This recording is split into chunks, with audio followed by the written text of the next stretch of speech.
Okay, thank you.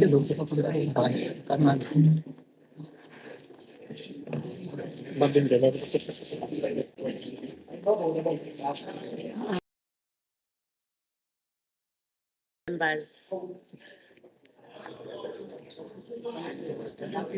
Good day, honorable members. Can we start? Good day, Zaba. Please.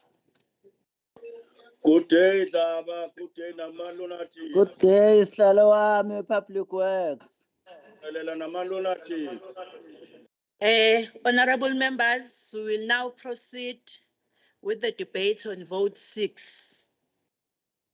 I wish to confirm that the budget report 2020-2023 of the Portfolio Committee on Finance has been tabled in terms of the standing rules. Honorable members, allow me to invite to the podium Honorable MEC Dube Ngube to take us through the policy statement. Thank you.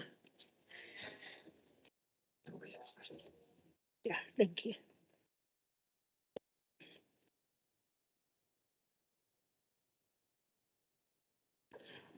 It's going to be 45 minutes, Honorable MEC. Thank you.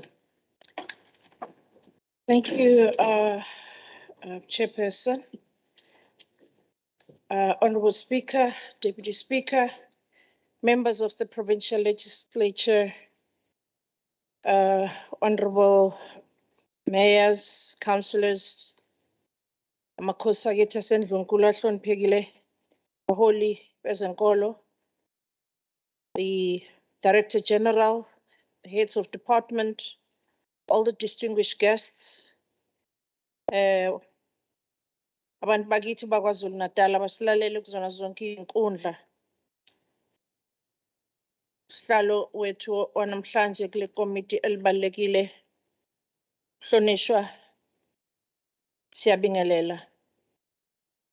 I stand here to deliver the budget vote of the department, which should be considered as a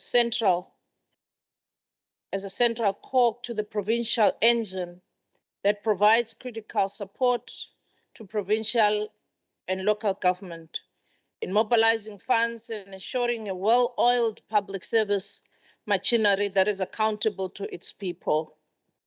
The past few years, challenges have truly tested the machinery of the provincial government, and I wish to agree with the sentiments of our Honorable Premier Zikalala, calling for improved collaboration and strengthened coordination through the effective implementation of the district development model and complete elimination of silos, which is prevalent across the state and even within departments. Simply put, our people require decent, reliable services at an affordable rates, and our businesses that drive economic growth and stimulate jobs require effective infrastructure that support economic activity, supported by stable and consistent policies that driven by transparency and ethical state. As I rise to deliver this budget vote, we are crystal clear on the multiple challenges we face as a province and as a country, and simply cannot continue to apply the same practices in service delivery if we are to achieve different results. Albert Einstein said, the definition of insanity is doing the same thing over and expecting a different results. Given the fiscal constraints we have faced historically and going forward, we must use our resources more prudently for service delivery, economic growth, and job creation. We need to look at alternative service delivery methods and funding models which will support and stimulate transformation growth in key sectors of our province. The provincial government spend is a significant contributor to the GDP and should be directed to ensure the greatest impact of both social and economic sectors. The provincial economy is not an island on its own, and the many various external, local, and global imperatives, including but not limited to the prolonged Ukraine-Russia war, uncertainty, and the outbreak of new strain of Omicron variant has a major impact on our recovery strategies. The resultant impact of these various factors has deepened our socioeconomic triple challenges of inequality, poverty, and unemployment that are dominant in our province. The latest figure of our Stats SA quarterly labor force survey indicated that the official unemployment rate stood at 35.3% in the fourth quarter of 2021, which clearly demonstrate the lasting effects of the global challenges. 22 days ago, the province was ravaged by the recent floods, which was declared a national disaster by our president. We wish to send our deepest condolences to all the families and the nation at large for this untold trauma that we all had to go through. Imthandazo yethu iya kubo bonke abalahlekelwe izihlobo zabo nezithandwa zabo. This flood has exposed more inequality in our society and further widened the gap of the poorest of the poor. The floods has exposed the abject poverty in which our people are locked into, living in unsafe areas and now cut off from basic services, and subsequent damages to the business are simply worsening the levels of unemployment. Our communities have been bombarded with too many societal ills which begin to destroy the hopes and dreams of our people, that we are seeing heightened and desperation and anger in various forms, which is a matter that simply cannot be ignored as it is a ticking time bomb. As Provincial Treasury, we need to ensure that we are positioned to mobilize funds aligned to the societal needs while ensuring a balance of funding stimulate economic activity. Each rand that is allocated must attract investment, stimulate the economy through provision of much needed infrastructure, transform and broaden participation of women and youth in critical sectors, and ensure that it is delivered in an effective and efficient manner through full accountability and enhanced governance. Work opportunity and prosperity bring peace. Peace and social cohesion are key to enhancing business confidence and improving the attractiveness of the province for investments. As Provincial Treasury, we will ensure that we play our part to drive the much needed change in our society that our communities deserve. If we look at the compliance issues, for many years, we have perceived the compliance issues as a mere tick box, whereas compliance is where an organization has the processes and internal controls which have to meet the requirements that are imposed by governmental mandates and internal policies. Simple controls is not effectively implemented. If not effectively implemented, can have a catastrophic impact on service delivery ability of a department. Ineffective business processes, similarly, can lead to delays in critical services and ultimate unspent funding and ineffective spending.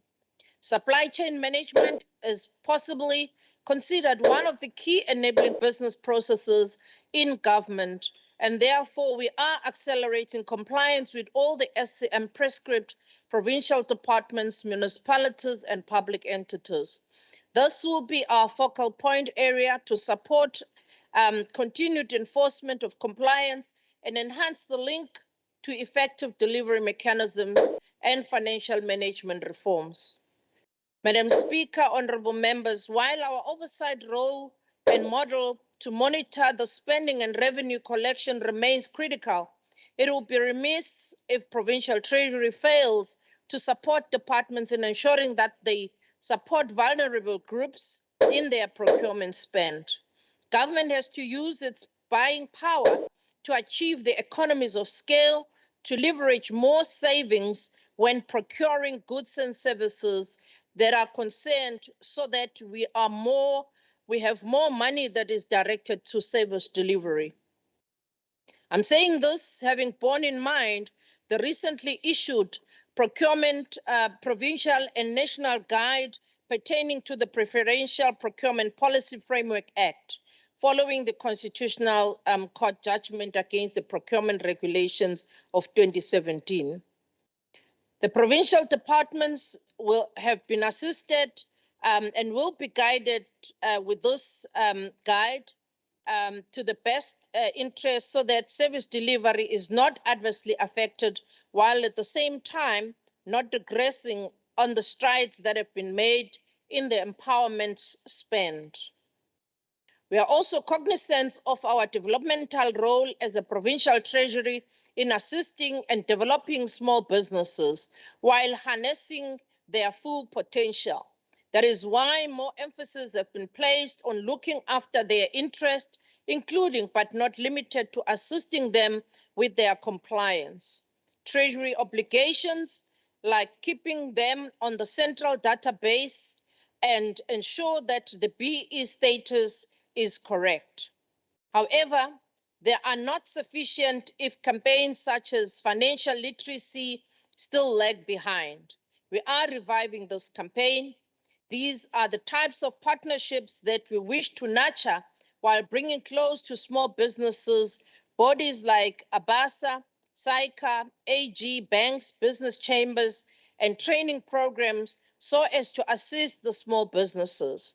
In the last financial year, we had partnerships with organizations and businesses such as MTN SA, Vodacom, and many others as partners in some of our activities that were aimed at ensuring that we continue the support for small and medium enterprises. During this financial year, we want to strengthen our reach to stakeholders so that our task as government is enhanced and complete and complemented by private sector and professionals outside government for the benefit of our communities. We intend to partner with various academic institutions, professional bodies, and independent think tank bodies and advance our economic and public policy research by participating in academic conferences and workshops. We shall also do so by conducting various research output, including project and revenue generation from the construction of network mast towers at schools by telecommunication service providers to the undersea cable network providers who get trillions of dollars from renting our seashore close to nothing and yet do not even make meaningful investment or even skilling the people of KwaZulu-Natal in South Africa. Our partnership will be extended to our sister departments in the province to conduct risk-based audits with specific focus on good governance, and these efforts will assist departments to determine processes and enhancement to improve the adequacy and effectiveness of their controls. It may be of common cause, but Provincial Treasury must have a healthy relationship with all the members of the Executive Council, the departments, public entities, and municipalities in order to build trust, to understand their immediate needs, and construct appropriate remedies or solutions to each unique challenges that they encounter. Frank, honest, and difficult conversation must also be held if we want to reach the much-needed change in our province. In order to support the provincial government during this critical time of disasters, we offered our services to pre-assess all major contracts over the value of 1 million and will redirect our internal and performance audits for the year to minimize the associated risk and ensure budgets are spent astutely and that there is a value derived from every rand spent on recovery from the disasters. We have engaged with the Auditor General in order to ensure that together we strengthen the assurance given to the public that their funds will be fully accounted for, as has been resolved by the Executive Council. Following His Excellency President Ramaphosa's declaration of the national disaster, we have heightened our collaboration with the Office of the Premier as well as the COCTA disaster team in order to guide and support in the drive of the relief efforts for the affected communities. The House will recall that the province allocated 3 million to the Provincial Recovery Fund, and these funds were allocated over the past 2 years to projects that were reported, including the livestock intervention, as well as the food security programs of agriculture that were identified in the economic recovery. Projects also such as Operation Vula were supported. Provincial Recovery Plan also supported other projects of the SMME cooperatives, as well as the tourism and economic infrastructure development and job creation project, to name but the few. In line with the Cabinet Lekgotla resolutions, all departments were also required to show that they have provided dedicated funding in their 2022-23 budget for EPWP employment opportunities. This information is provided in the estimates of the provincial revenue and expenditure under the key assumptions section of each vote. In aggregate, the province will spend about 1.3 billion to employ about 63,533 people using EPWP principles, thus supporting job creation in the province. To look at some of the achievement in our commitments last year, in the Operation Clean Audit, for instance, we reflect that we have been able to have positive results, whereby we reflect that 5 departments and 13 entities achieved clean audits. 7 departments and 5 entities received unqualified audits, and while 3 departments received qualified audit reports.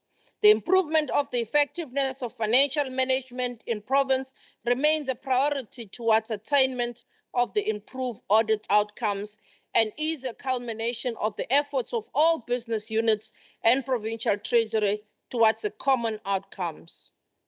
The audit improvement plans of all departments were reviewed, together with the reviews of the key financial accounts and processes, with the recommendations provided to all the departments for further improvements in their financial controls. At local government level, municipal audit outcomes also reflected the hard work and dedication of the provincial treasury, who assisted municipalities to improve on their audit outcomes, with 8 improved audit outcomes, 32 with unqualified audit reports, 2 regressions, 15 with qualified audit reports, where 45 remain unchanged. Linked to this improvement of financial management, there has been a need to review the financial disclosure framework to compel all the officials to disclose their financial interests, irrespective of ranks or responsibilities. Unfortunately, the DPSA, as the authority to make this determination, has guided the departments that on the levels we should disclose, including the SCM officials.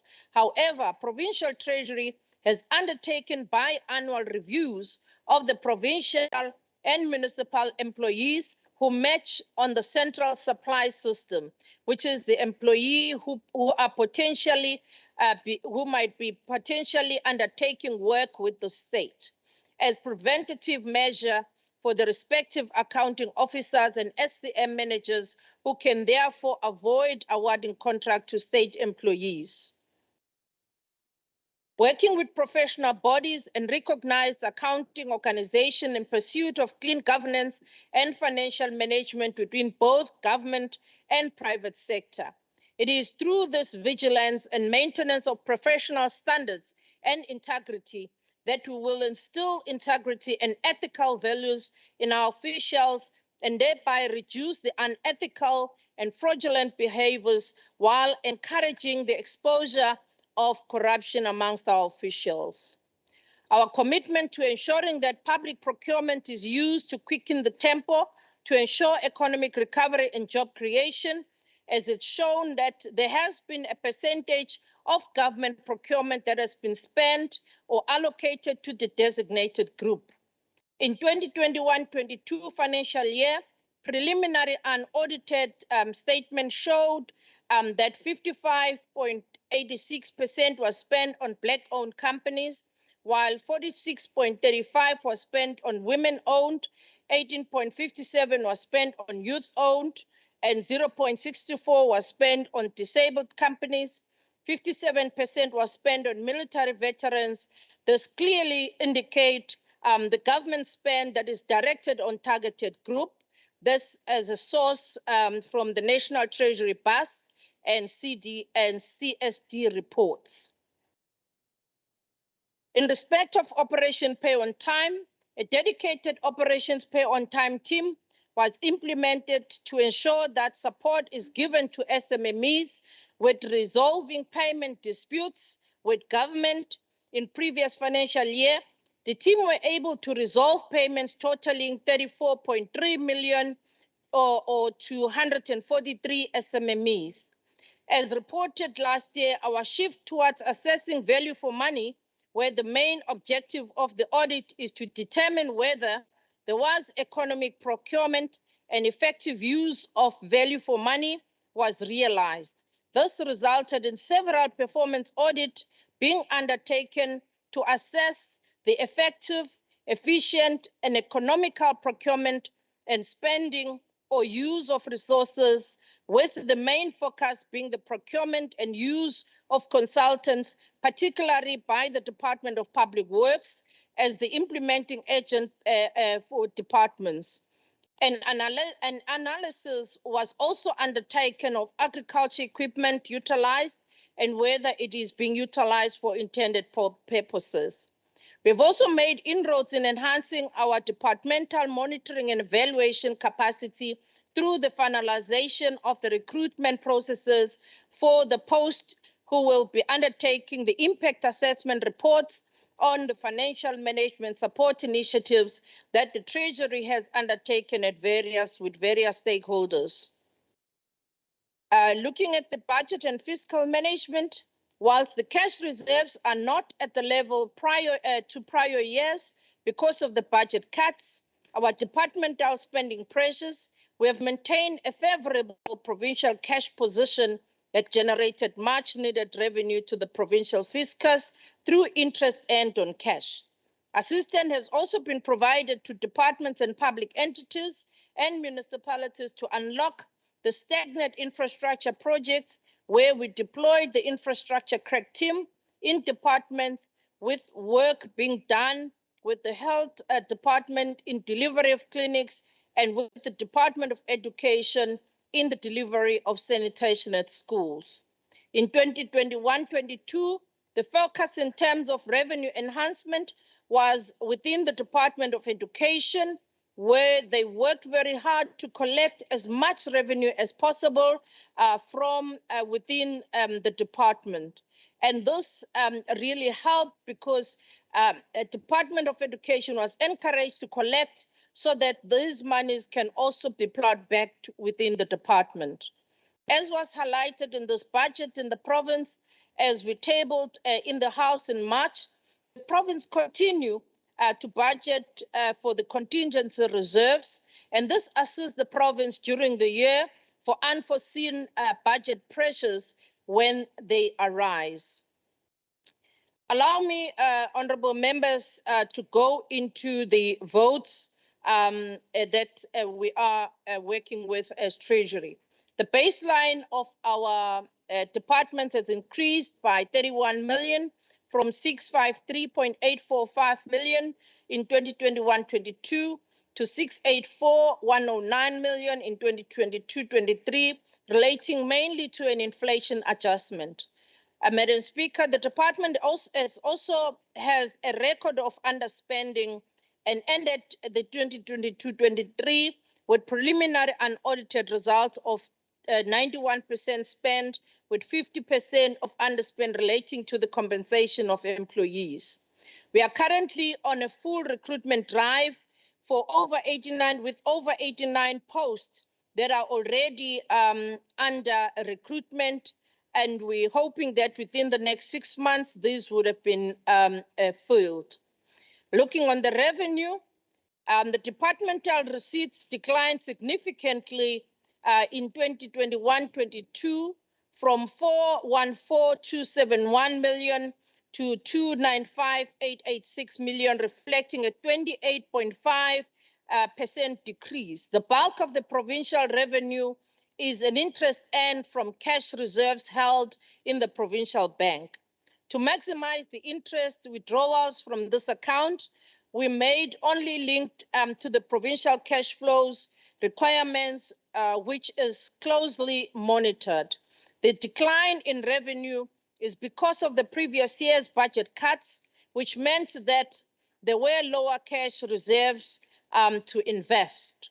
The department had also formed part of the national team who are collaborating to ensure the compatibility with other provinces in terms of Department of Transport licensing fees, and therefore KZN maintained a lower increases to move towards a unified fees. We've also looked at other alternative revenue streams, such as the gambling and betting. As a result, we have tabled this tax bill to the provincial legislature. Program 1, looking at administration. This program is responsible for the executive and strategic function, and it includes overall corporate responsibility of the provincial treasury. The Sukuma Sake programs, as well as the district development model, the gender-based violence programs are also championed in this program. We will also continue to focus on the financial literacy programs for the youth and women beneficiaries of the various public sector funded initiatives, such as Operation Vula beneficiaries, strengthening their basic financial skills to enhance the sustainability of their businesses. We have already spoken about our recruitment drive, and we'll also work to ensure that the department comply with the generic structure, which for some time now we have not been compliant as the province compared to other provinces. When it comes to the fourth industrial revolution, Cabinet resolved that the impact of COVID-19 necessitated that government operations have got to be amplified urgently and needed to be digitalized. All government operations, service delivery systems, communication system needed this attention. In this regard, the department has developed an ICT digital transformation strategy, which is aligned to the provincial ICT goals and strategies and includes initiatives such as modernizing IT equipment, artificial intelligence, blockchain, improving processes through automation, focusing on cyber security, and shifting to cloud services. The department has also identified a number of business processes that will be automated during the course of financial year in order to enhance its operation. One of them is automation of compliance and monitoring functions on municipalities, which will also improve governance and reporting capabilities to direct timely interventions.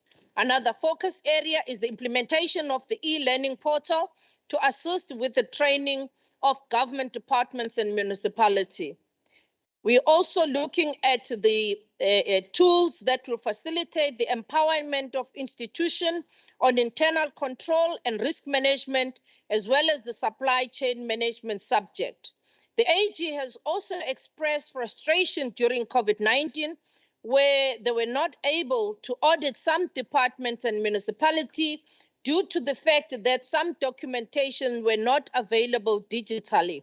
And in many instances, other offices were closed due to COVID-19, and the AG could not be able to even finish some of the audits on time. Data analytics for continuous auditing will allow our auditors to track and classify audit issues and resolutions. The current audit tools will be upgraded and cloud-enabled to enhance its efficacy.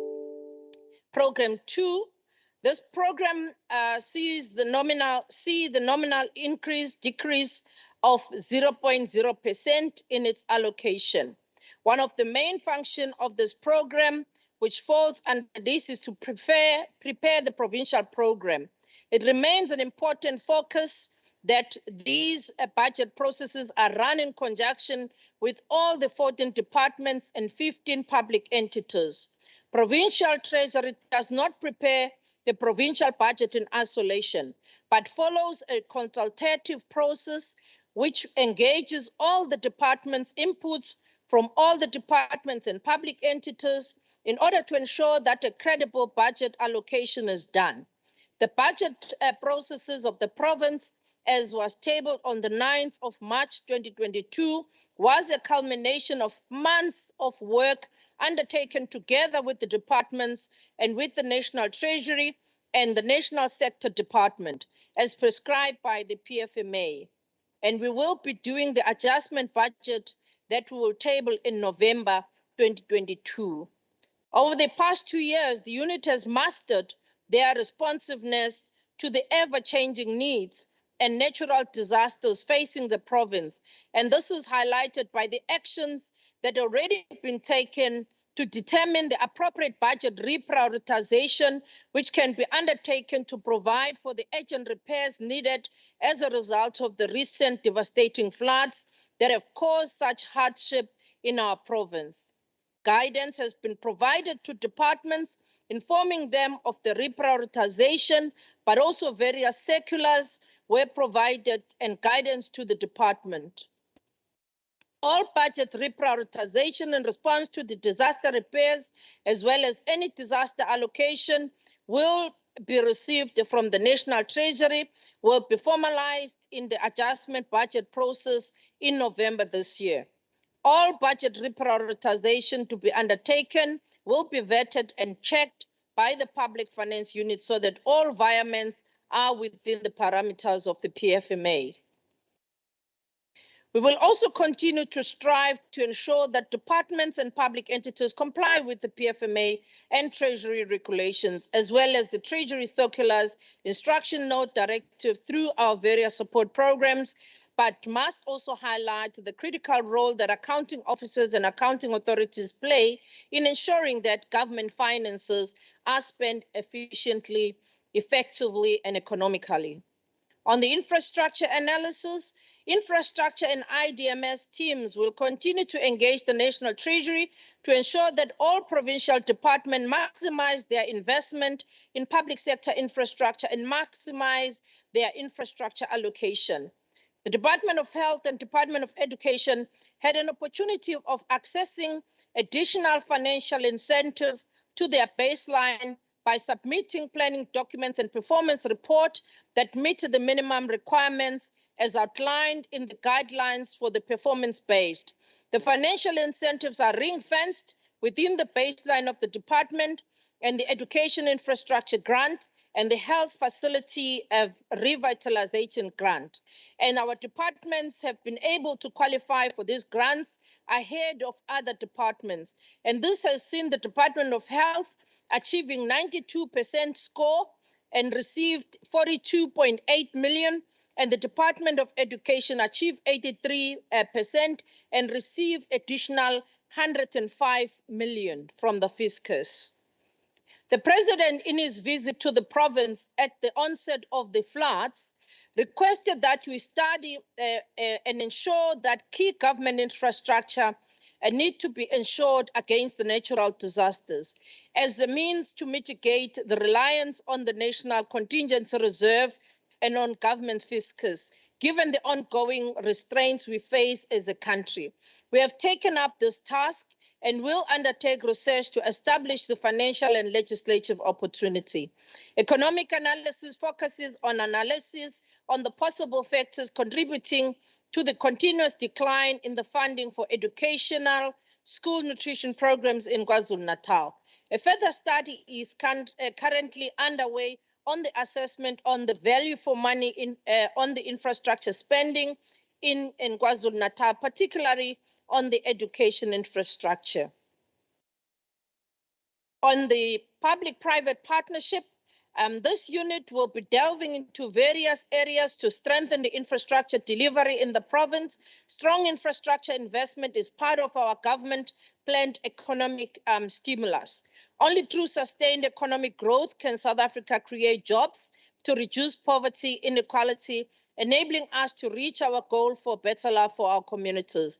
The economic reconstruction and recovery remains essential for the growth.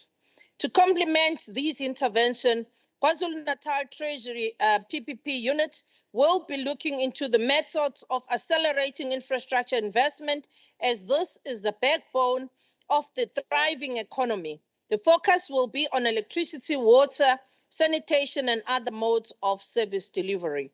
While the financial impact assessment of the recent floods in the province has not been finalized, it is likely that the infrastructure repairs and rehabilitation will put a significant financial constraint on the already tight fiscal position in the province. Depending on the amount to be allocated to the province from the National Disaster Fund resources, the National Treasury aimed to create a center of excellence for PPPs and other blended finance projects, which will direct with direct interface with private financial institutions for private investment in critical investment and infrastructure program. This approach includes the innovative financing and delivery mechanisms as announced by our Honorable President. The PPP unit will thus work with the National Treasury in pursuit of this approach, focusing on investment in water and sanitation, and especially in the district municipalities that were hardest hit by the recent disasters, but ensuring that we boost the capacity of the state to deliver. On the program 3, it sees the increase of 1.8, which is an inflationary increase. The main program is to ensure that all financial management systems, processes utilized in the province lend themselves to effective, efficient management of provincial resources. The issuing of monitoring of the provincial directive and norms and standards are pivotal in the practicing of the transparent and sound financial management. The management of assets and liabilities is key to assisting departments to improve their cash flows by monitoring bank balances to ensure optimal cash balances in the province. Honorable MEC, may I disturb you? Ubambi washiliyahamba. Thank you. There's a sound that is disturbing the MEC. Can that be sorted, please?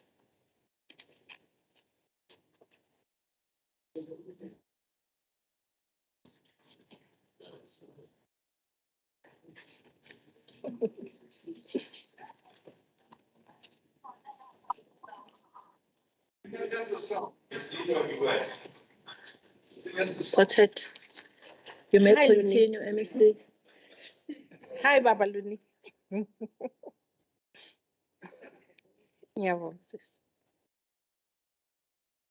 On financial governance, program 3, the management of assets and liability is key to assisting departments to improve their cash flows by monitoring bank balances to ensure optimal cash balances in the province in order to maximize our interest and on cash resources. Liability management has a significant impact on accurate expenditure reporting by departments and limiting fruitless and wasteful expenditure due to late payments. Due to strategic importance thereof, the team will focus on supporting departments with effective pay management, clearing of suspense and interdepartmental accounts, given the potential impact of these accounts that could have on the provincial spending.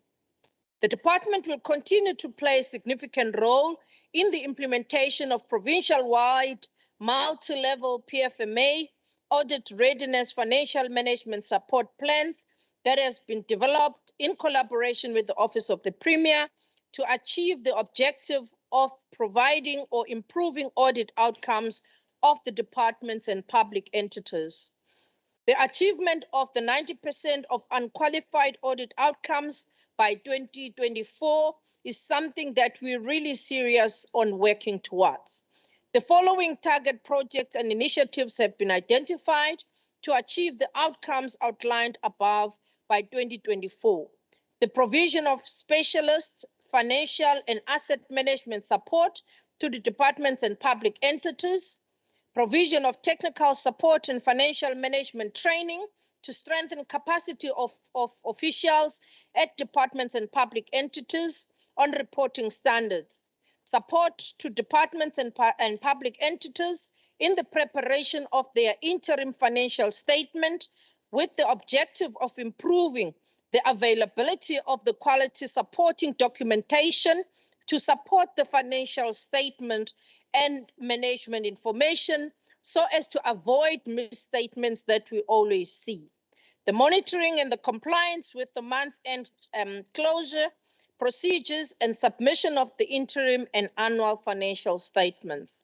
In addition to the above, Provincial Treasury will also perform these activities: interdepartmental debt management, the assistance to departments with reconciliation of their interdepartmental accounts, in which will significantly reduce the misstatement in the account balances, the preparation of the annual financial statement of the Provincial Revenue Fund, and the consolidation of the annual financial statement of the department and the entities. The 12 consecutive clean audits of the Provincial Revenue Fund bear testimony of this work that has been done and to our commitment and the adherence to the sound financial management prescript. Oversee the SAICA 3-year trainee accountant program to ensure the continued accreditation of the Provincial Treasury as a training office. The impact of our SAICA training accountant program is changing the lives of our youth or our young people in the financial management sector and is encouraging. Since the inception of the trainee accountant program, we have had the benefits of 19 trainees from the province of KwaZulu-Natal and produced 6 chartered accountants, 4 trainees eligible for registration as chartered accountants, and further 1 trainee awaiting the accreditation for the final qualification exams for their results. And these trainees that have been placed with various directorates under the Management Development Program. We also narrate here below the experience of one of our students that has gone through the SAICA program, who is already currently serving under the directorate, under this directorate of the department. If we look at under the condonation, this area has been one of the areas that has been a challenge to our provincial government. The key challenge remains the non-compliance by the accounting officers in adhering to the irregular expenditure framework. To address this challenge, one-on-one engagements are being held and will continue to be held with accounting officers, CFOs, to fast-track outstanding matters. The quarterly meetings were held previously by the Condonation Committee and will now be held monthly to ensure that all requests for condonation made by departments and public entities before the 31st of March 2022 are considered before the submissions of the annual financial statement for auditing, and that the target date of 50% as per the MTSF target is achieved. And this will really assist us so that by the time the books are audited, at least this would have been reviewed. The condonation request will also continue to be evaluated, considering the following 3 critical aspects, which must be a demonstration for the submission. Supporting interlinked financial systems also remains our commitment.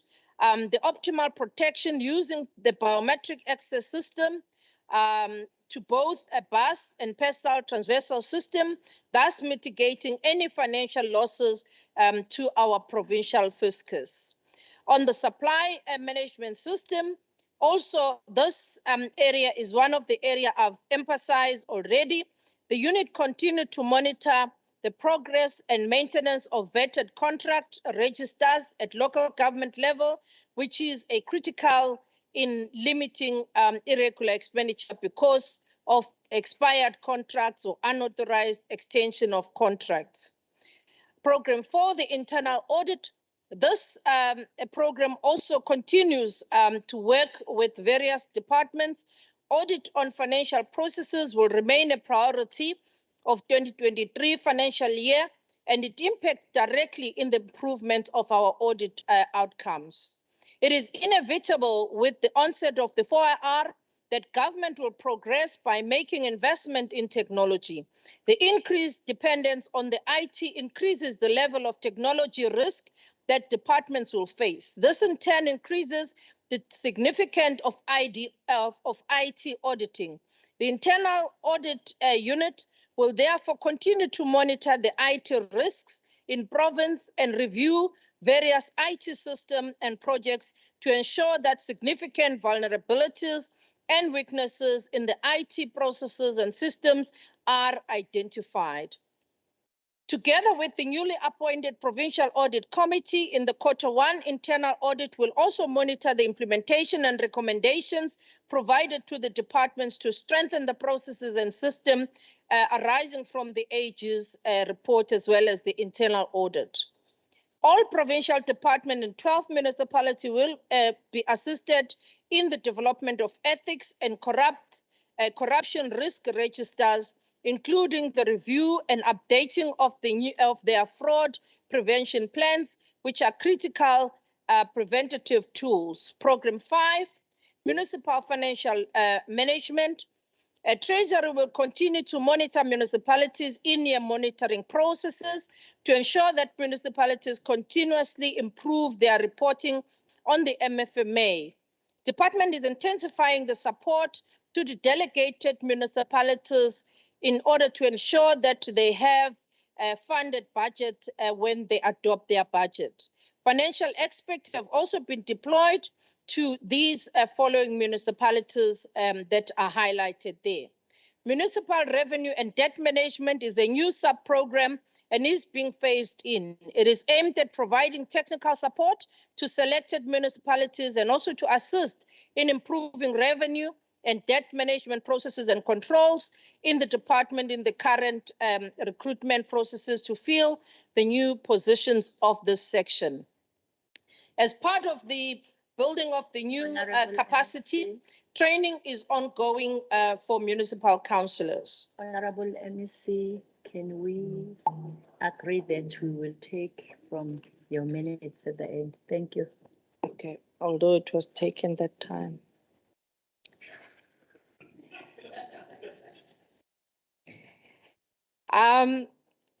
We also, honorable members, honorable Chair, Speaker, we will be reviewing the annual financial statement. We will be supporting in reviewing the annual financial statement of municipalities. This support in the short medium term is a short medium term initiative which entails the review and provision of technical guidance and direction on the preparation of the annual financial statement and supporting information where the municipalities have prepared their annual financial statement to ensure that they are GRAP and MFMA compliant. To conclude, honorable members, allow me to present the Provincial Treasury Vote 6 budget of 684.1 million that we are tabling to this House for adoption. Honorable members, we have placed higher premium on our people's lives. The destruction we encounter should not deter nor derail us from our mandate. The distractions we encounter should not deter us, and we are also aware that the people of this province expect nothing from members of this House other than to speed service delivery. Dare we not have any impediment to the hopes and inspirations and aspirations of our people. The African National Congress, a political party I represent in this House, is working tirelessly to ensure that our people taste the fruits of freedom we so fought so hard for. We are not about to fail our people. We are not about to stand aside and watch their aspirations perish when we could do just and do right by servicing them. Honorable members, this budget vote takes place at the time when we are celebrating both Africa Month and Workers' Month. This is my humble opinion that are intertwined since we give meaning to selfless and compassion of Ubuntu. Let us face our fears with courage, determination to succeed. As Tata Madiba once taught us, courage is not an absence of fear, but the triumph over it. The brave man is not he who does not feel afraid, but he who conquers that fear. So we dare not fail. I'd like to take this opportunity to thank the HOD, Ms. Carol Coetzee, for hitting the ground running and for energy in really raising the bar in our department. I also like to thank her entire team of professionals for their hard work and dedication, which is evident in the smooth day-to-day operations and the achievements made over the years by the department. I also wish to thank and pay special tribute to the members of this House and its members across all political parties who continue to demonstrate their commitment to advance the aspirations of the people of this province. We thank them for their selfless demonstration of humanity during the month of the recent floods. We may not always agree, but it is also gratifying that our common end goal is to better the lives of our people. And it is times such as these that we truly demonstrate coming together of all South Africans across the spectrum. Indeed, this has shown how resilient our people are despite the adversity that they faced. I also wish to extend my gratitude to the chairperson of the Portfolio Committee, Honorable Nkosi, and the entire members of the Portfolio Committee, the chairperson of SCOPA, Honorable Governor, and the entire members of this Portfolio Committee. Members of this House, honorable members, the Premier of our province, Honorable Zikalala Khuzeni Cabisa, siyabonga kuwena ngesupport osinikeza yona njalo. Members of the Executive Council, my colleagues led by Induna Yetu, colleagues in the ministry, my family for being my lifeblood, my organization, the African National Congress Umbutho Wabantu, for your unwavering support and guidance. We continue to be a lodestar to our people. The guidance that you always give us an inspiration to continue to serve our people. I present honorable members vote 6 provincial treasury budget for 2022-23 for consideration of this House. I thank you.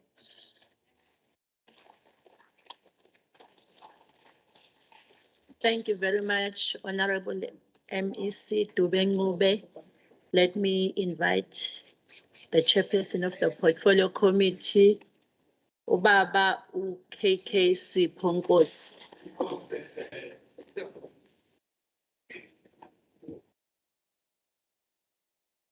Oh, bothing mutanyana.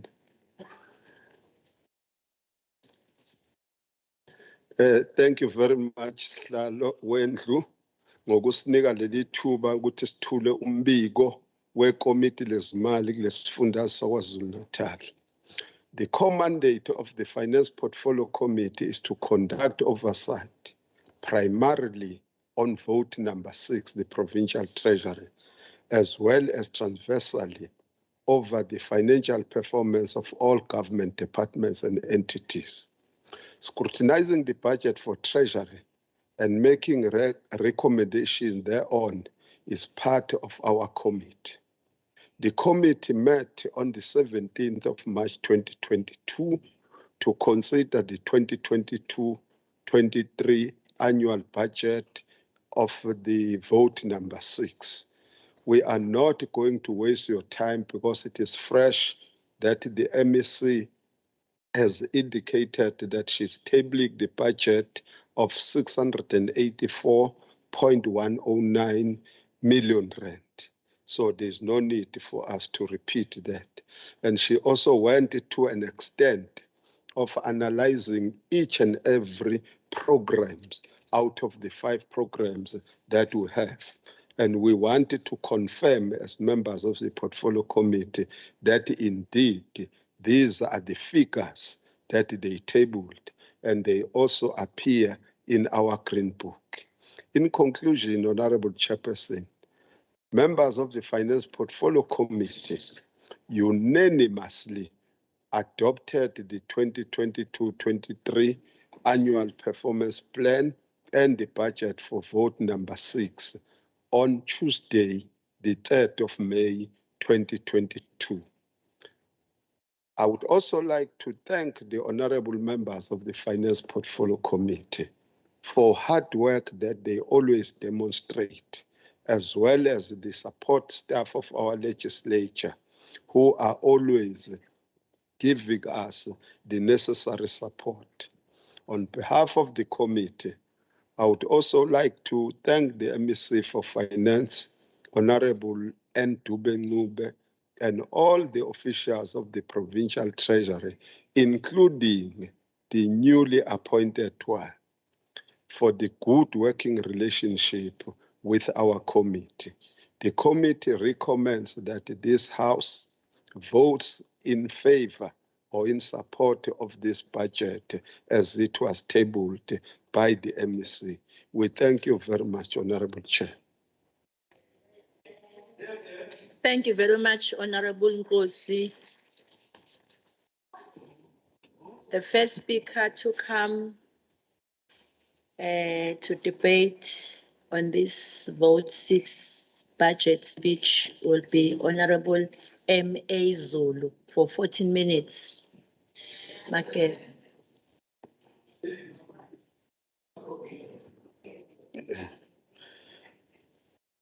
Honorable Chair, members of the Legislature present, and those who are joining visually. Honorable Chair, allow me to extend my revolutionary salutations to you all. I begin this debate with a word of gratitude to the African National Congress for bestowing upon me the modest responsibility to represent it. Honorable members, this debate comes at a time when our province is engulfed by a dark cloud following the recent floods that claimed more than 400 lives in KwaZulu-Natal. We continue to lift the families to the Most High for strength and comfort. In the same spirit, I wish to further express my sincere heartfelt condolences to the Gadi family for the tragic loss of their daughter at the hands of the unprecedented cruelty. We call upon law enforcement agencies to leave no stone unturned in ensuring the perpetrators are apprehended and face the full might of the law. We hope for the harsher sentence against the perpetrators of gender-based violence. Our prayers go out to the Gadi family during these difficult times. I would like also to extend congratulations for the nomination acceptance of Judge Mandi Samaya as Deputy Chief Justice in the Constitutional Court after the President has considered her for her appointment. Honorable Chair, as the member of the Finance Portfolio Committee, I wish to confirm the smooth alignment of the APP as presented in the committee and the budget of the KZN Treasury after we had so many constructive engagement that has culminated to this conjunction. This will further ensure that the Treasury and the Oversight Committee undertakes its responsibilities. After the MSC for Finance, Zwagele, has tabled the budget on the 9th of March 2022, we had departmental hearings where Treasury took us through to the final annual performance plan and the budget to ensure that there is a relative smooth alignment. As a committee, we had therefore outreach program visits in Upongolo, where we tabled our budget at Ngojane area. Lapha emakhaya eZululand visit progressively eMzansi MSC in one of the poorest communities of KwaZulu-Natal. This allows for the public, which are our most valuable stakeholder, to engage and make inputs in this budget. This is the part of public participation our government envisions to inculcate a culture of transparency and accountability. Communities need to understand and know and own their budgets. In terms of Program 1, Honorable Chair, let me congratulate KZN Treasury and together with the newly appointed HOD, Ms. Carol Kutse, for such a milestone. This is a long overdue appointment and indeed is a landmark through a step in the right direction. We are aware that the HOD brings a wealth of experience after she had previously served from the department as Accountant General and also to other entities, including as the CEO of KZN Film Commission. We believe the HOD will enhance departmental capacity and hasten to resolve towards a good governance in the department. Treasury boasts a committed and dedicated staff, and that has been proven during the hearings. We have been receiving briefings for each and every departmental hearings with clear budget analysis and challenges thereof. We will not be doing justice, Honorable Chair, if we don't congratulate the excellent performance of Treasury and the outstanding performance given to departments and entities by Treasury and its leadership, Honorable MEC Dube Ncube. This was proven with the visit we had in March to one of the entities, which is Ezemvelo. We were able to identify the shortfalls of the money we put in that entity. And we're able to trace each and every cent for infrastructure upgrades in various tourist attractions of the province from south to north of KZN. This immaculate work of the department has culminated into a clean audit for consecutive years. We have therefore received the very transparent report from Treasury, which is part of accountability, the portfolio, so that we know every cent that leaves the taxpayer's purse. One needs also to mention the importance of the infrastructure crack team, which has assisted to unblock the blockages in all infrastructure in variety departments, entities, and municipalities. This has borne fruits with advertisement of some of the critical posts in some entities, and to speed up in resolving some of the challenges in those particular entities. Honorable Chair, in Program 1, generally speaking, administration provides strategic support services to all departments and entities. This program has got four sub-programs combined in an allocated budget of 225.548 million rand, which comes from 213.123 million. In Program 2 also, which is a sustainable resource management, has also four sub-programs which are also combined in the allocation of 53.346 million from the previous adjusted budget that was tabled by MEC on the 17th of March. In conclusion, Madam Speaker, it would be very profound and imperative to adhere to the values of service delivery found in our Constitution and Bachapele principles, which is the budget that is people-centered. We are conscious of the trust deficit expressed in the media and the people following the floods in terms of accountability and transparency in allocation and expenditure arising from interventions programs. But we are satisfied with a quick and efficient response by our government led by Premier Khuzeni under the odd circumstances of our economy. This commitment to accountability is derived from the African National Congress Manifesto for 2021 local government elections. Honorable Chair, it was a great opportunity for the African National Congress to welcome the budget as presented by the MEC. I thank you.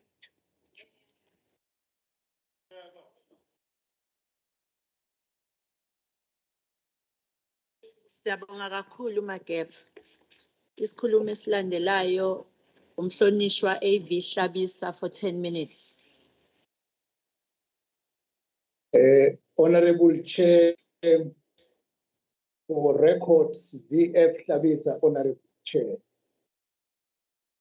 Honorable MEC and honorable members, the Inkatha Freedom Party in the legislature is satisfied with the manner in which the provincial treasury conducts its own business with their own appropriated funds.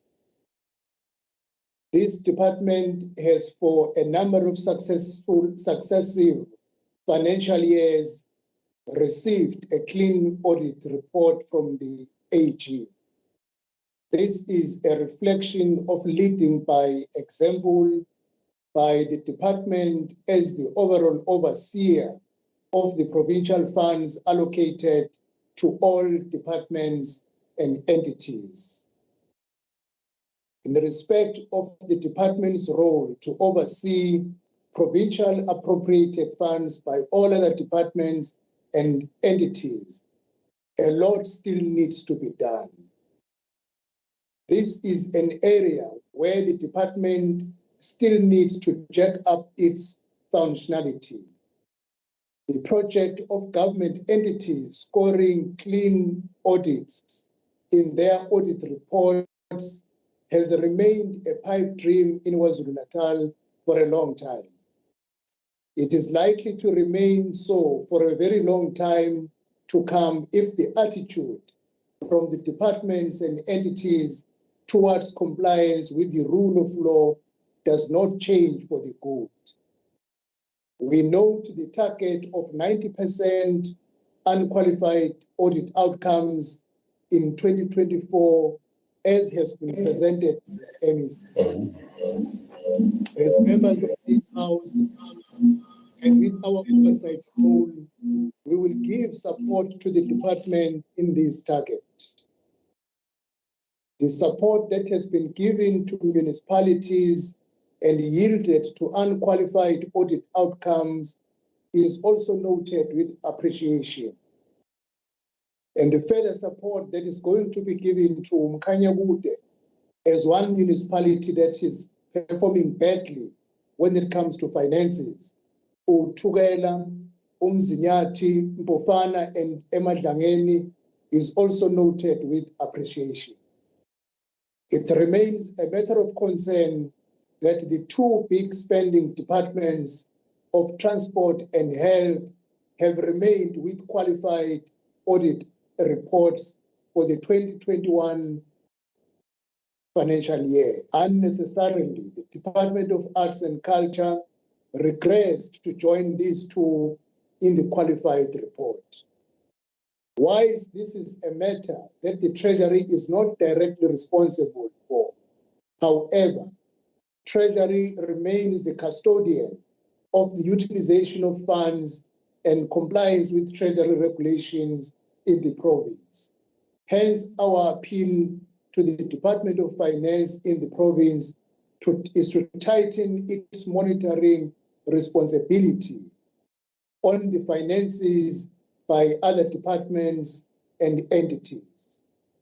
In the same vein, it remains a matter of concern that the province of KwaZulu-Natal also remains a government with the highest irregular expenditure in the country. This is a trophy we do not need, that we can never be proud of, and we need to discard it. KwaZulu-Natal tops the country with 9 billion in 2020-21 irregular expenditure, 9.7 billion in 2019-20, and 9.9 billion in 2018-19. Honorable MEC, this trend is totally unacceptable. However, the IFP is happy that when departments and entities apply to Treasury for condonation of irregular expenditure, our provincial Treasury is very meticulous with matters of compliance and the rule of law when it comes to approving these applications. Departments and entities have a tendency of laxity when it comes to consequence management investigation, and submission of proper documents for proper decisions to be taken. The next thing will be that they will apply for irregular expenditure to be written off. We are happy that the Treasury does not just approve on the blank checks on these matters. People cannot do wrong and then get off the hook lightly. The Department of Finance needs to be commended for the manner in which they have attended to these write-off application so far. In complying with the provincial norm of cost-cutting measures to reduce expenditure, departments and entities have to get approval from the Treasury and OTP for the filling of vacant posts before they can action them. The high rate of vacant posts in the province is unacceptable. The report that the Finance Portfolio Committee gets from the departments is that it takes too long for them to get approval to fill vacant posts from both OTP and Treasury. This hampers service delivery. We appeal to the MEC to ensure that these matters get attended. This is not for the first time that we have to make this kind of appeal, Honorable MEC. Some departments remain with key service delivery position and key managerial positions for a long time being vacant. Honorable Chairperson, like I have stated before in this House, I again recommit ourselves and our party to the spirit of service for our country and our province. Where we have to ask questions, we will do so objectively for the sake of our people and for the sake of our province. Where we are called upon to contribute in the spirit of service to the people of goodwill of our province, we will do so without fear or favor and without hesitation. The IFP supports the approval of the budget for the year 2022-23 for the Department of Finance. Thank you, Honorable Chair. Thank you very much, Honorable VF Shabisa. The next speaker is Honorable F.A. Rogers. Thank you very much, Madam Chair. I'm sad that Honourable Cele is not in the House because earlier she accused the DA of being part of the problem and not the solution. So let me change that narrative. And allow me to start off by giving credit where credit is due. And I've never shied away from complimenting the KwaZulu-Natal Provincial Treasury and its staff. Again, allow me to acknowledge the sterling work done by Carol and Gacheni and their team, an extremely capable Treasury team. We can indeed be very proud of the province and our Treasury team in KZN, as it's one of the best in South Africa. Madam Chair, as the economic noose tightens, your responsibility and actions become more and more crucial in budgeting and ensuring fiscal compliance. I would go so far as to say that Treasury is a shining example of when it comes to a capable and ethical state. Listening to the MEC's, the Honourable MEC's report, your Treasury intervention into irregular expenditure is most welcome. I raised it yesterday and I just want to highlight it again, that the 44 billion rand irregular expenditure is a crisis. Having had the irregular expenditure report submitted to SCOPA, it's abundantly clear that the majority of our departments are, one, either unable or two, unwilling to comply with the evidence required from Treasury to determine the condonation of the irregular expenditure. To respond to the MEC's comment yesterday about the 44 billion not being in the current year, I fully understand that, MEC. But you see, in my opinion, that makes the situation even worse. The older the irregular expenditure, the more it highlights departmental failures in compliance with Treasury requirements for that condonation. As I stated yesterday, it's either due to obstinance or the lack of capacity, which again remains symptomatic of my opinion of a failed state. While on that point, it's interesting to note that Treasury has undertaken extensive capacity training with various departments and entities in the evidence required by Treasury to approve irregular expenditure. Even after this capacity program, some departments and its entities still fail to submit the required documentation. Treasury's pleas to SCOPA was to assist in enforcing timeous and correct compliance. We must remember that National Treasury issued on the 31st of May 2021 and amended the irregular expenditure framework, and allow me to highlight some of those for the members. 1. The accounting officer must confirm allegations into irregular expenditure within 30 days after the alleged irregular expenditure had been reported to the accounting officer. 2. If there are disputes regarding whether the alleged irregular expenditure meets the definition of irregular expenditure, the assessment process must be conducted and completed within 3 months from the date the alleged irregular expenditure was reported to the accounting officer. And finally, the determination test referred to in paragraph 19 of the framework must commence and be finalized within 30 days after the assessment of the irregular expenditure. And all of this and this determination process should take no longer than 4 months. So for us to sit with 3 to 4 years of irregular expenditure waiting to be condoned is a concern. The Office of the Premier has also drafted and issued a consequence management framework to departments to implement, but it appears some departments don't heed the Premier's request. This again highlights my point about the older the unauthorized irregular expenditure, the worse the problem. Ultimately, the challenge of compliance remains at the door of Provincial Treasury.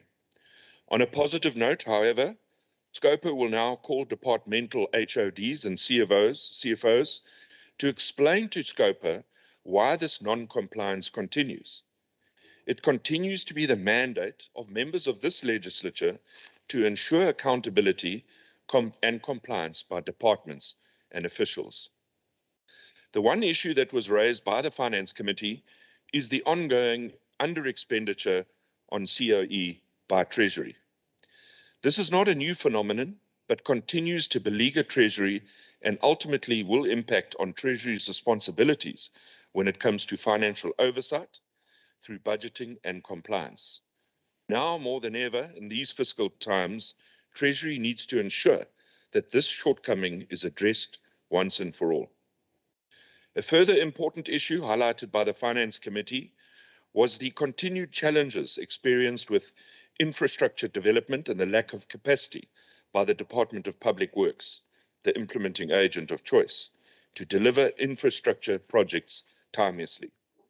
Treasury needs to ensure that this infrastructure crack team, which has played a constructive role in the past, plays a more proactive role in the monitoring of these infrastructure projects by Public Works.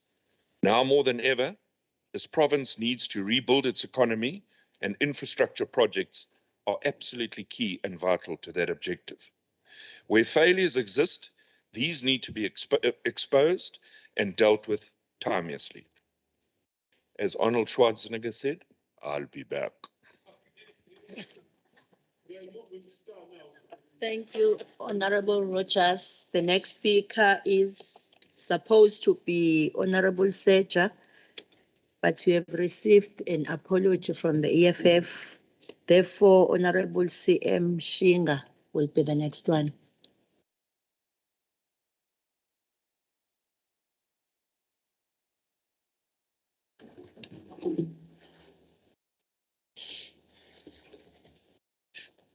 Ngiyabonga. Wasungehlisanga.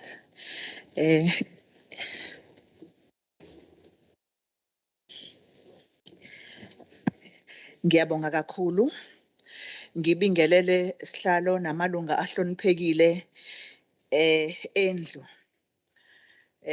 Nabo bonke abakhona abathamele uhlelo. Njengokuba ke sesincenxiwe ilowo usihlalo wekomiti lezezimali umhlonishwa Nkosi ukuba siyeseke le budget ebeyethulwa uMEC Dube Sizokwenza kanjalo ke ngokungena mbandela. However, we show great concern towards the department's underspending the 2020-2021 by 17.927 million, which is largely due to delays in the filling of vacant posts. The funds should be reprioritized to other programs if the department is able to function, if they are able to function without that vacant posts for almost 2 years, which then says it becomes redundant. Honorable MEC, sikuzwile ukhuluma ngohlelo lokuvuselela i-financial literacy. Siyakusekela kakhulu ukuthi lolo hlelo maluphile luze lufinyelele emazingeni aphansi kwi-ward or VD level komama bethu abasemakhaya beyitokofela abakhombisile ukuthi banawo amava nothando ukuthi babe yingxenye ye-economy kulesi sifundazwe sethu. We also acknowledge the support given to the municipalities under financial distress, and we appeal to the department under the municipal support program to give the financial state and progress on the turnaround strategies to assist these municipalities. We also call upon the department to inform us of the status for the 3 identified municipalities on revenue and debt management, including the continued rollout projects initiated in 2021-2022. Ngiyabonga. Siyabonga kakhulu umhlonishwa uMbali Shinga. Isikhulumi esilandelayo u-Honorable S. Thakur Rajbans.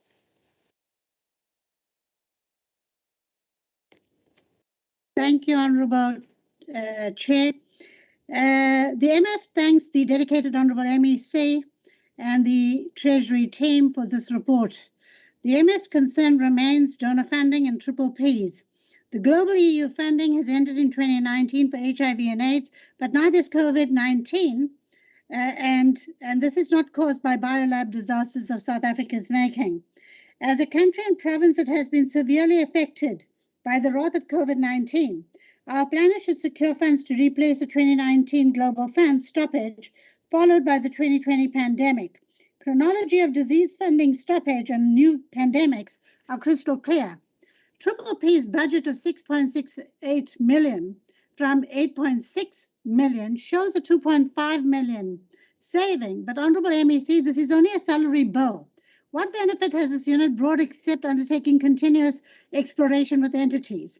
We need tangible results in areas of water, soil, air, energy, and waste recycling.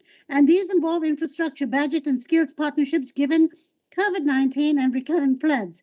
The MF believes that the monopolization of our economy means resistance to wealth redistribution through triple Ps and CSR, and these must be made mandatory through careful regulation with tax incentives like those that are given for learnerships and skills levies.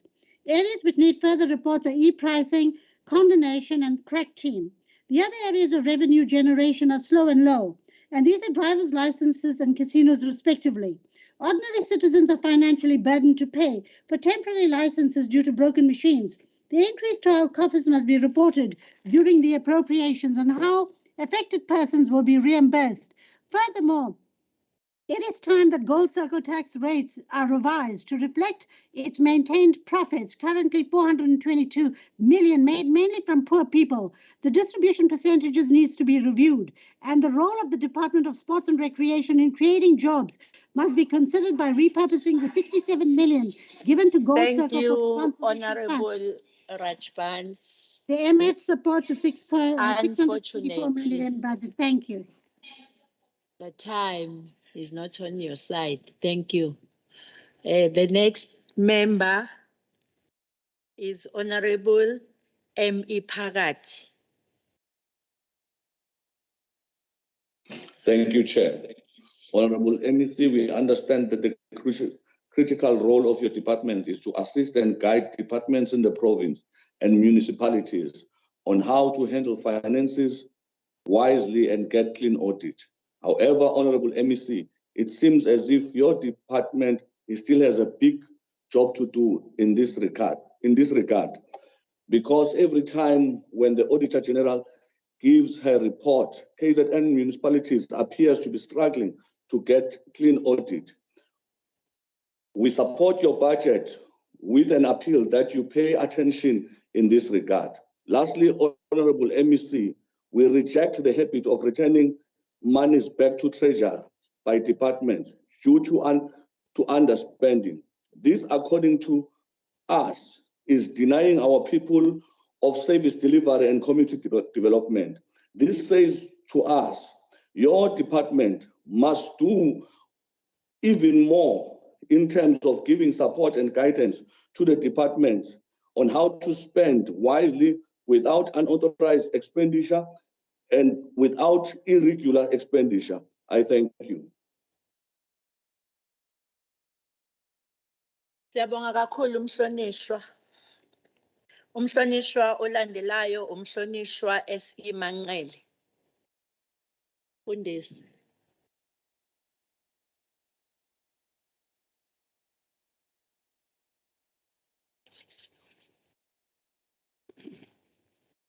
Chair, greeting you in the name of Jesus. ACDP, we note and adopt the budget given of 6.84. We take into consideration the responsibilities of the provincial treasurer, that their duty is to assist mostly the municipalities to draft and implement their budget. And it's where the crux of our financial problem in the province is.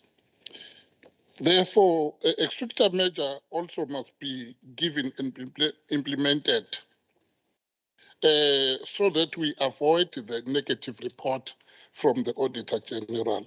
For instance, the one which was on 2020 indicated that most of our departments got unqualified report, which was not good.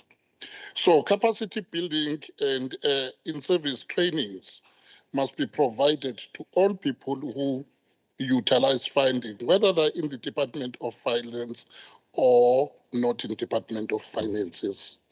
We are aware that KwaZulu in 2021 indicated that there is improvement in terms of auditor's opinion in our department, which is good. We also asked the department to strengthen the functioning of the internal auditing within the departments and in the municipalities. This is the most important tool which we can use to reduce the number of qualified auditing all over. Thank you.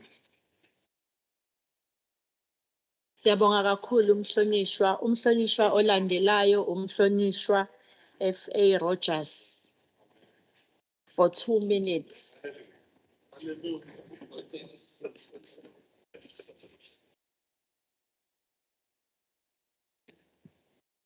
Thank you, Madam Chair. In my last 2 minutes, I want to put a proposal perhaps to Treasury and to the MEC and then ask the MEC a question. And the first one is, if one looks at the regular under expenditure and over expenditure in certain departments, and our budgets at the moment are based on historical and just an incremental budget. I wonder if the time hasn't come for us to look at certain departments and look at zero-based budgeting.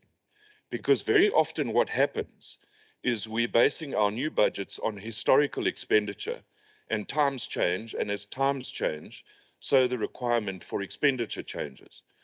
I know that when I engaged with some of the Treasury officials, they said to me this can very often result in an increased budget, but I don't believe that's the case for all of the departments. So perhaps this is something that we need to debate, consider, and look at a way forward. Then lastly, taking into account the disaster, and this is my question to the MEC, is the billion rand that's been given by National Treasury. Obviously, that's a fairly lengthy process. There's money bills and it has to pass various houses before we reach that money. In the interim, what actually happens? Does it mean that if we're going to start funding certain projects, recovery projects, are we going to have to fund that internally? And then also I'm led to believe, and this is from the media, that Treasury have engaged departments and asked them to reprioritize budgets. Now, if that is the case, there's very little to reprioritize other than perhaps moving capital projects. So perhaps the MEC can just give us a little bit more detail on that. Thank you, Madam Chair. Thank you very much, Honorable Rogers. The last speaker, uzoba umhlonishwa ubaba KK Sipho Nkosi for 14 minutes.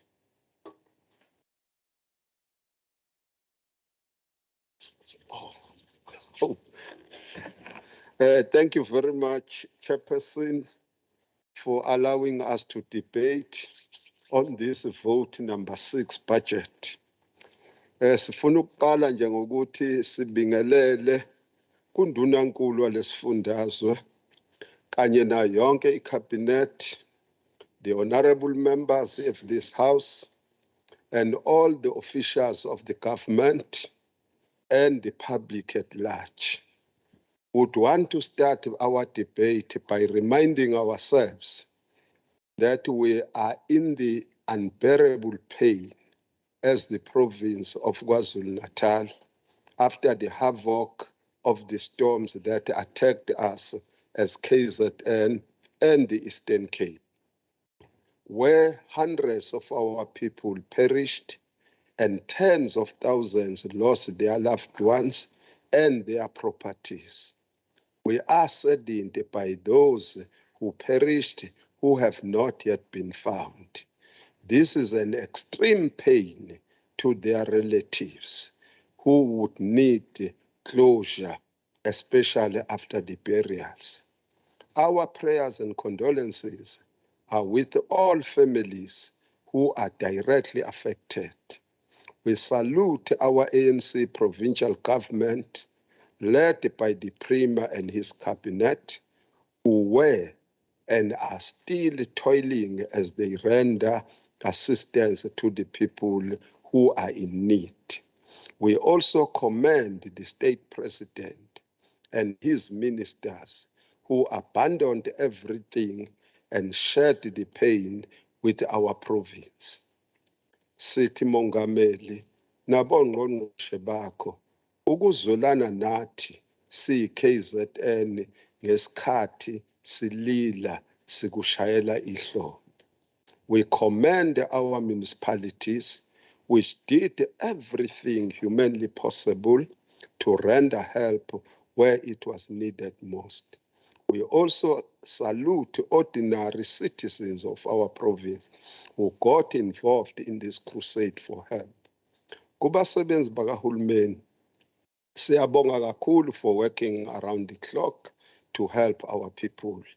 We are the province in mourning, but we are showing resilience. We will pick ourselves up and rebuild our province.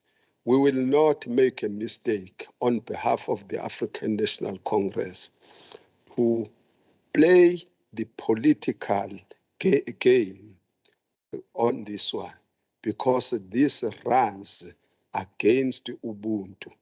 If that is done by anybody, that somebody has to know that this is inhuman and unpatriotic. First and foremost, I wish to welcome and congratulate the newly appointed head of Department for Provincial Treasury, Ms. Carol Kutse. She cut her teeth in the very same provincial treasury some years back and served in various capacities in our government, including leading one of the public entities where she distinguished herself. Some of us kept on engaging with her, and we know her good work that she did there. She is joining the team of committed professionals, and we also hope that she is going to be supported like all other heads of departments that received the support. On that point, would want also to thank Nelly Shays, who was the acting HOD, who steered the ship until the new HOD got appointed. Honorable Chairperson, I wish to confirm what Honorable Zulu mentioned. As the Finance Committee members deployed by the ANC specifically, we took time to scrutinize both the APP and the budget of the provincial treasury, and we were convinced that it needed to be supported unconditionally, as Honorable Shinga indicated. We want to assure the provincial treasury that we are not signing a blank check, as the real work is about to begin when we are forcing accountability monthly and quarterly. They know how we do it. We do it with a smile, but we are very effective. It humbles us that the officials of the provincial treasury don't hide anything from us, and for that we thank them. We also appreciate the ever-presence of the MEC for Finance during our engagements. Honorable Dube, we really feel honored. Because anyway, what we like most is that you have got an understanding that the agreements reached in those professional engagements will be implemented. That's what the trust that we have. We have not yet seen the agreement reached with your department in your presence or in your absence. Anyway, I can't remember how many times you apologized. It might have been once. I can't remember vividly. But they get implemented. That's why we say your staff is very professional. So we also wanted to indicate that we do so not because we like your department. Your department are not our friends, but these are government officials who are paid on monthly basis to serve our people. So when we praise them, they must not construe that as creating friendship between ourselves and them. But both sides, our own portfolio committee and themselves, should be having one objective of ensuring good performance in our own government. I listened attentively to the debates, but there's only one thing that I wanted to point out through what was happening. Personally, I've got an advantage that I belong to a couple of committees, and I don't get confused about issues that are related to certain committees. I understand clearly, Honorable Rogers and other honorable members, that if you are not careful, the work of the Standing Committee on Public Accounts and Finance could have the thin line. But in reality and practice, there is a vast difference between the two. The issue of the 48 billion rand that we are already putting for discussion, it is my understanding that it arose from the SCOPA engagement recently with the provincial treasury. We were doing our work as SCOPA because we understood that the issues of irregular expenditure are identified by the AG and then declared and then have to be scrutinized by SCOPA, and thereafter, in terms of the new policy, the department, the provincial treasury has to deal with the processes as outlined by the National Treasury. So to me, I would not be tempted to comment on that one, except to give the public at large that this irregular expenditure of 48 billion rand is an accumulation over years. For specifics, there is irregular expenditure that dates back to 2001. I've gone through all of them up to that accumulated number, as we have indicated. So I would want to join in where Honorable Zulu left off, where he was indicating what is contained in the programs of this department. There are 5 of them, as the Honorable MEC indicated. So we would want to focus in the main on the program that I think we need to talk much about.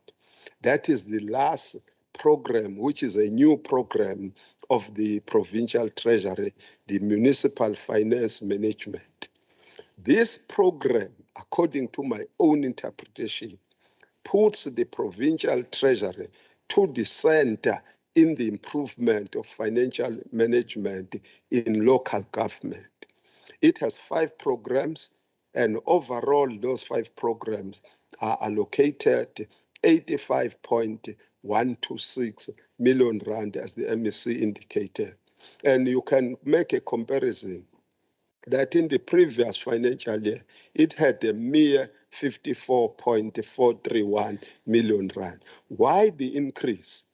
The increase, to me, is that it would need to force this unit to have got more capacity of filling the vacancies that are there, 3 of them in particular that are directly linked to the rendering of assistance to local government, namely the post of the director, the deputy director, and the assistant director under the sub-program of municipal accounting and reporting.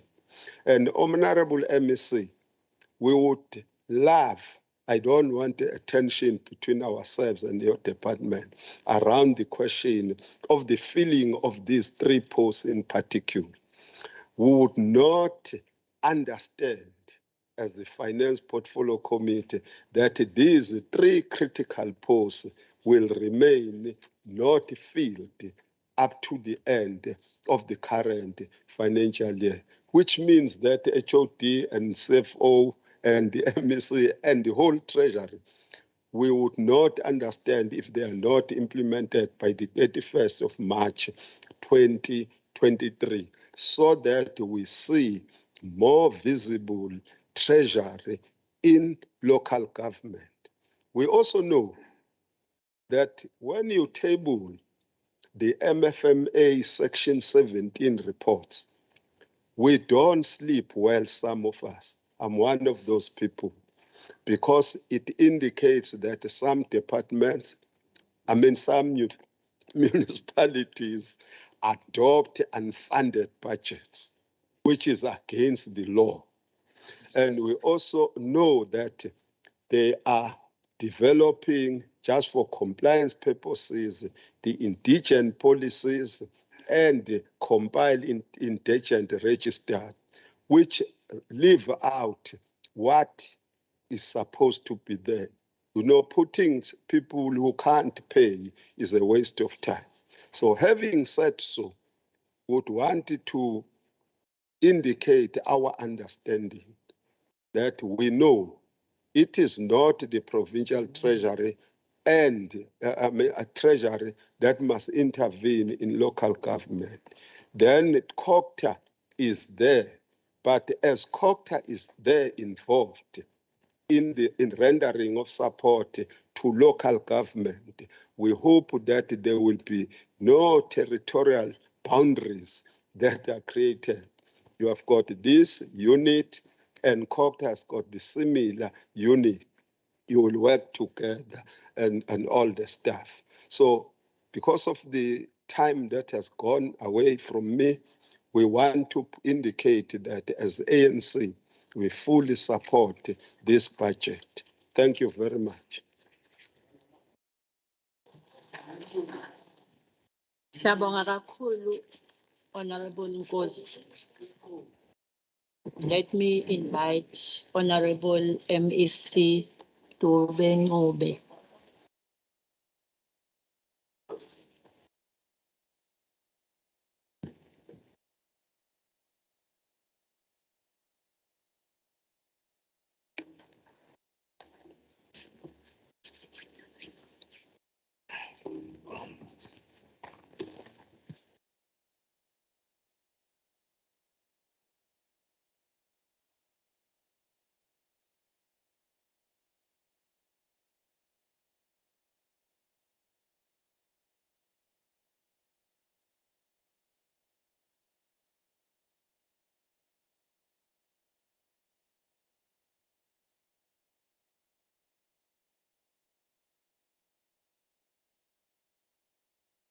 Thank you, Honorable Chairperson, honorable members.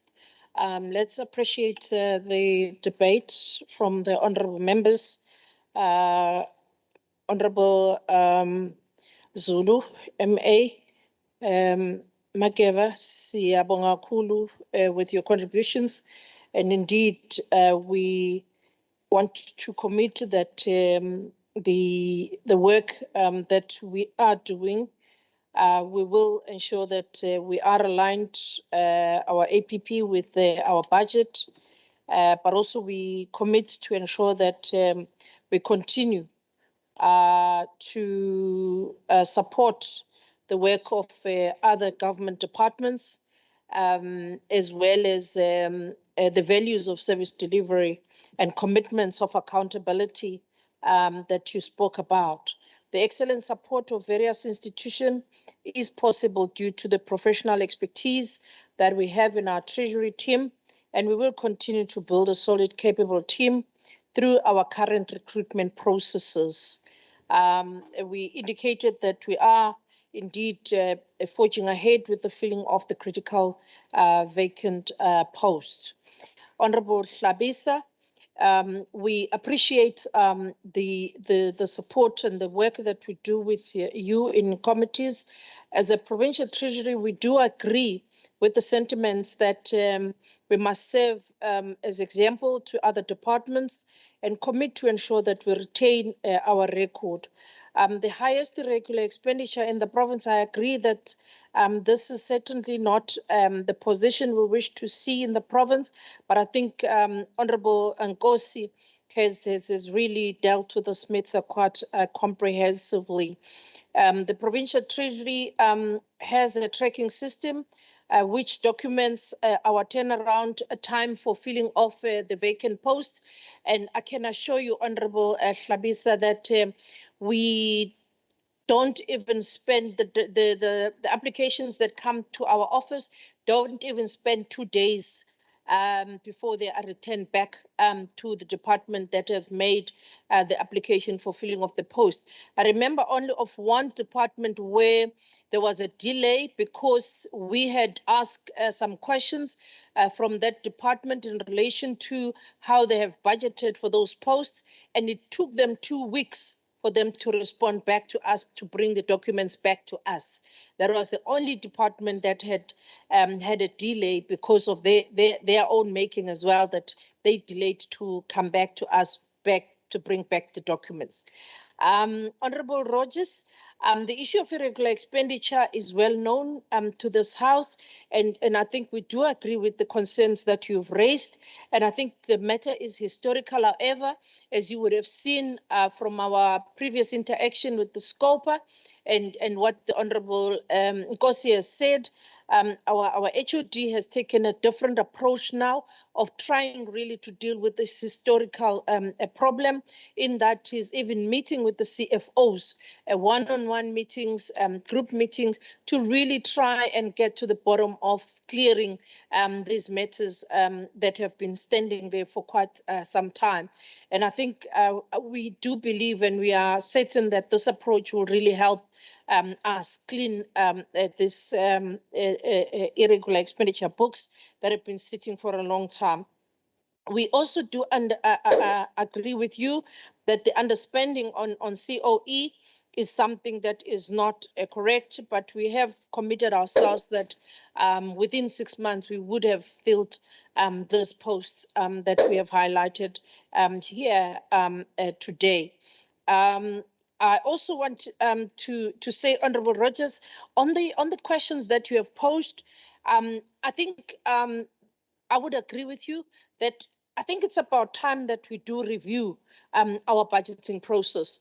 I know that for the accountants and those people that are dealing with those matters, it's not an easy thing to do when you have to deal with this. The Premier has already raised it with us that shouldn't we be looking at the zero-based budgeting?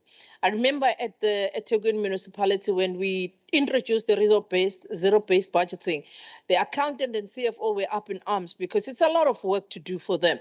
But it's something that is necessary sometimes for you to clean your books, because this historical piling up of books does not help to give you the correct perspective, because over the years you would know that over the years things revolve, things change, and with the changes that are happening you have to adjust and adapt. Some things that you have been doing 10 years ago, you're no longer doing them, so you have to try and do what you want to achieve now as opposed to what you wanted to achieve 10 years ago. So I do agree with you. It's something that we need to look at, the mechanism of which, as I say, I don't know bureaucratically how easy it is with the budget process. You would know how long the budget process takes, how long the consultations and everything bureaucratically it takes. It's something else. The billion rand, Honourable Rogers, there is no billion rand, Honourable Rogers. Let me be clear with you. The money that we have at the moment is the money that is in the MTEF of our own budget, particularly the human settlement. So for now, the province must submit to National Treasury our calculations, and then the National Treasury will give us money. But for now, the departments are utilizing their own resources, prioritizing, reprioritizing for their own resources. What we've asked them to do is that as they reprioritize what they have, they must now tell us what projects are they going to stop over the MTEF that they are not going to be able to do, because that is going to be another challenge. So for now, there's no billion, please. There's no billion. There's no billion.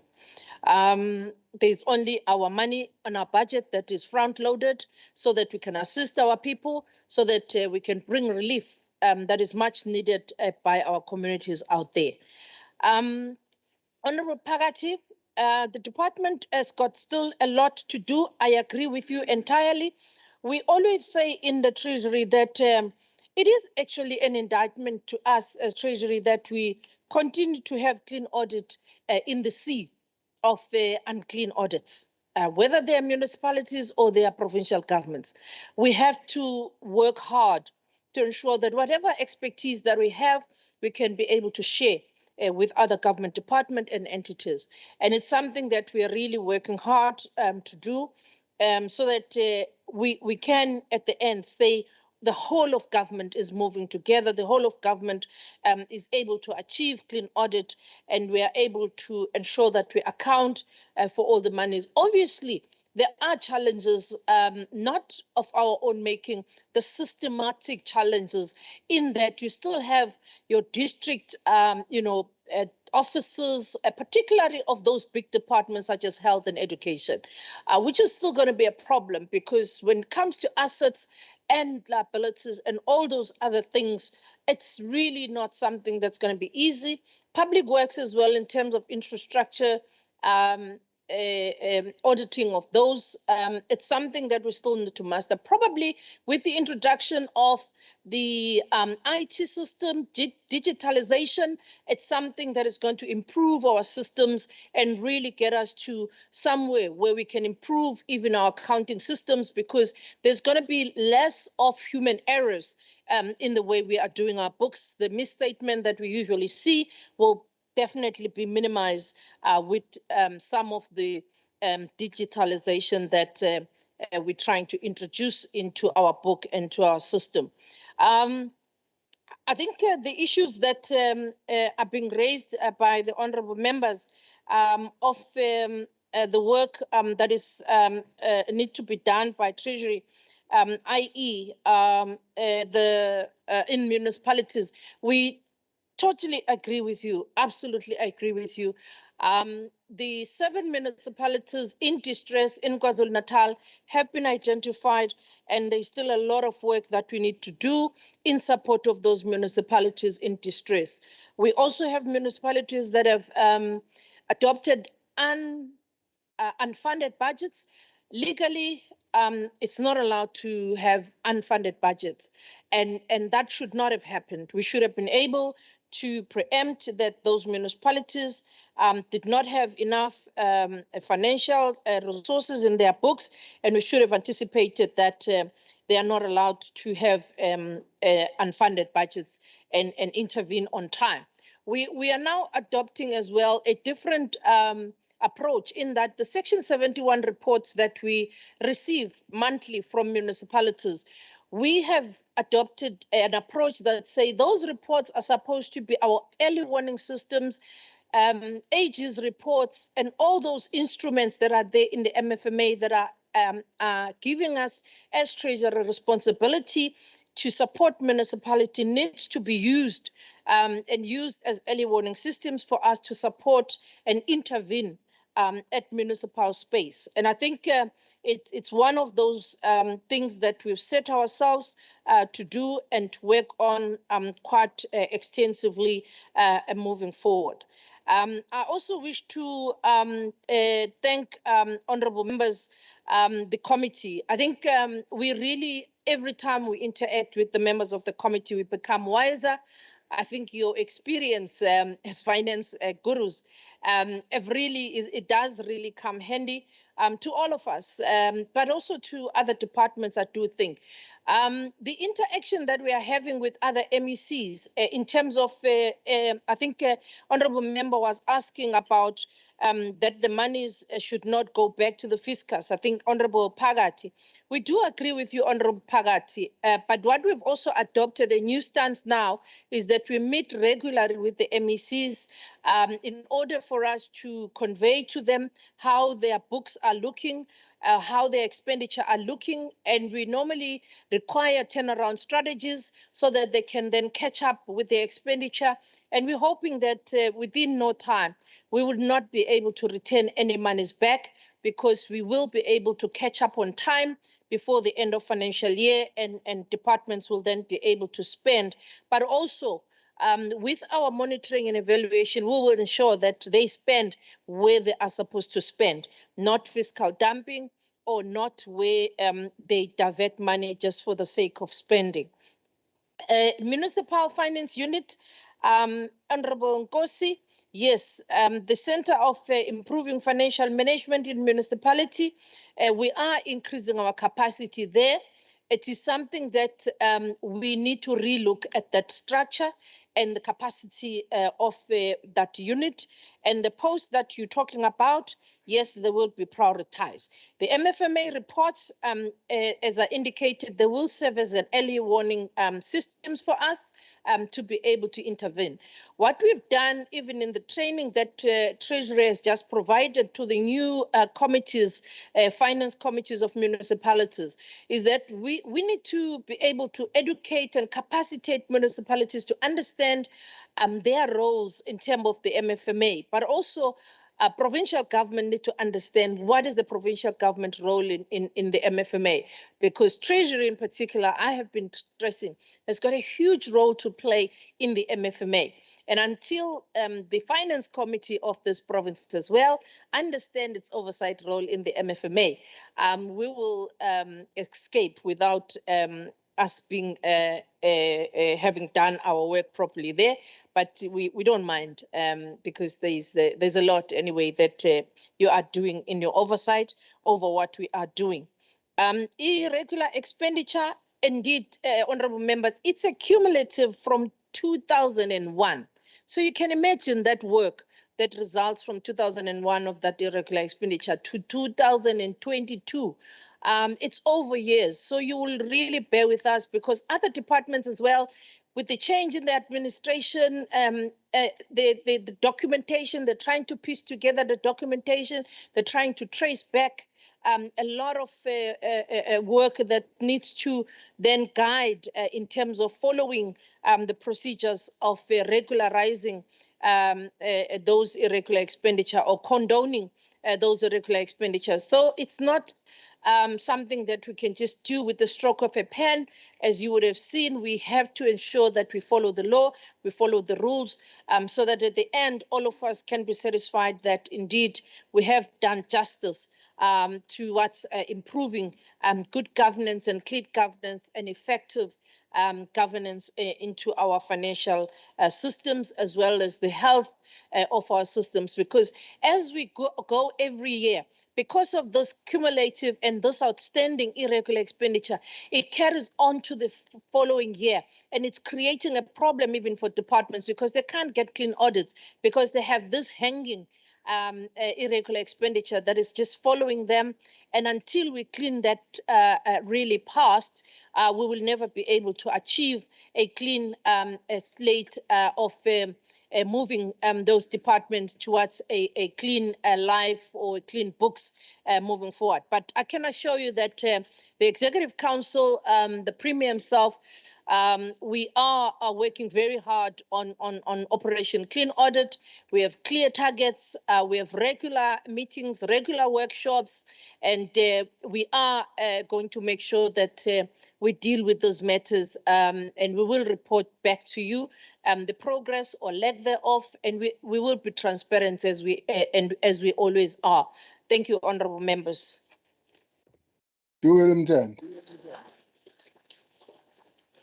Thank you very much, Honorable Dube. Honorable members, thank you. And we have come to the end of the debate. We have come to the end of debate, vote 6. Thank you very much, honorable members. We are now going to break for an hour, meaning that we will come back at 14:30 for vote 12. Siyabonga kakhulu. Siyathokoza. Siyawabona namaluna